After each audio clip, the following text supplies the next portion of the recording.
It's all about positive reinforcement. That I've just said to the guys, we have been the #1 offensive team for the last 3 seasons. The first 3 games we average 80 odd points a game, and obviously dropping in the 60s it's not us. And we don't want to reinvent anything. We don't have to make massive changes. It's just getting back to working hard and just encouraging the players to play with less fear. I think that there's a fair bit of anxiety at the moment. There has been the pressure there. We're just trying to get them to relax a lot more. So the shooting element, which has been a problem for a little while, as you say, has that been worked on strenuously this week? Yeah, well, enormous amount of shooting. We do it every week. Yeah, so. Yeah, this week we have done extra stuff and a lot more extra attention, and I just look at players that have been outstanding their whole careers are a little bit of a form slump at the moment. It's just a matter of they've got to get their mojo back. Rebounding another focus for you, Bevo. The past couple of weeks has been a bit disappointing. Yeah, it's one of those things people say we're too small and whatever else. There's huge correlation between when we rebound well, we win. So there's an emphasis on that.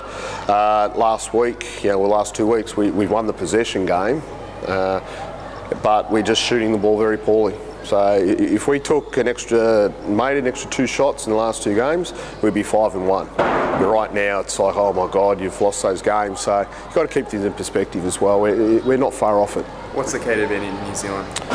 Right now, they won 7 in a row. We obviously beat them over there. They're in tremendous form. They're coming in with a real swagger. And right now, we've just got to tidy up and minimise mistakes. We always have great games with them, both very competitive teams. And I think we just got to do the simple things very, very well. CJ Jackson seems to have taken his game to a new level. Is he the best player in the NBL in your eyes? I think so. Yeah, right now he's had averaging 10-12 assists in the last few games, and he is a tremendous player. We've got some things in place to try and minimise his impact, and if we can do that, I think he's a massive key to them. We need to try and slow him down for sure. Is it simply trying to starve him of possession in the first place, trying to take the ball out of his hands? I think he's that good. He's going to get points. He's going to get assists, but we've got to minimise impact of other players. You can't let the Pledges or the Brutons or those types of players get high scores. So if we can tidy up in that area as well, at the end of the day, Jackson's as good as I've seen as a point guard. We minimise his impact, but don't let others get involved. Is there a bit of extra pressure at the Perth Arena, do you think? There was for game 1. Absolutely 100%. There was no doubt that we're playing first time at the arena, 12,000 people. The expectation of winning in Perth is a given. So there was massive pressure, and I think after the game, once we've played there, I think there was a bit of weight taken off the shoulders. It was gut-wrenching to lose that game, but I think our players have got that one out of the way. And now we can really get on with business. And you're expecting to see the big crowds again. Obviously, the town's been buzzing really since basketball's back at the arena. Yeah, I do.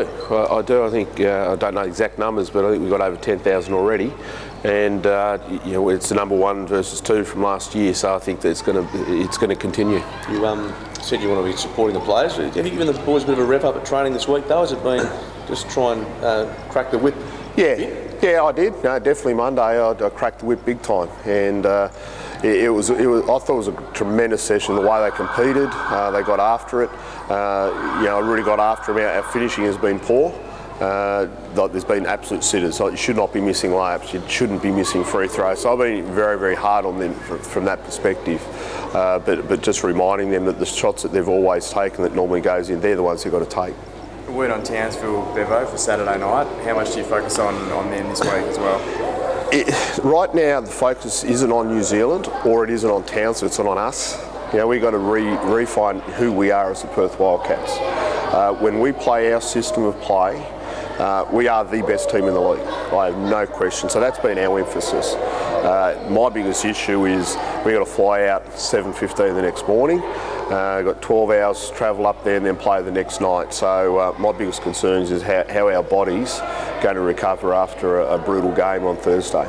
And a bit of talk about Luke Neville maybe going to the Crocs. Obviously wouldn't be there for Saturday night, but would he be a good fit for them, do you think?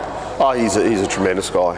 He could be a great fit for him. There's no doubt about that. And I wish him well. I hope he gets back in the league.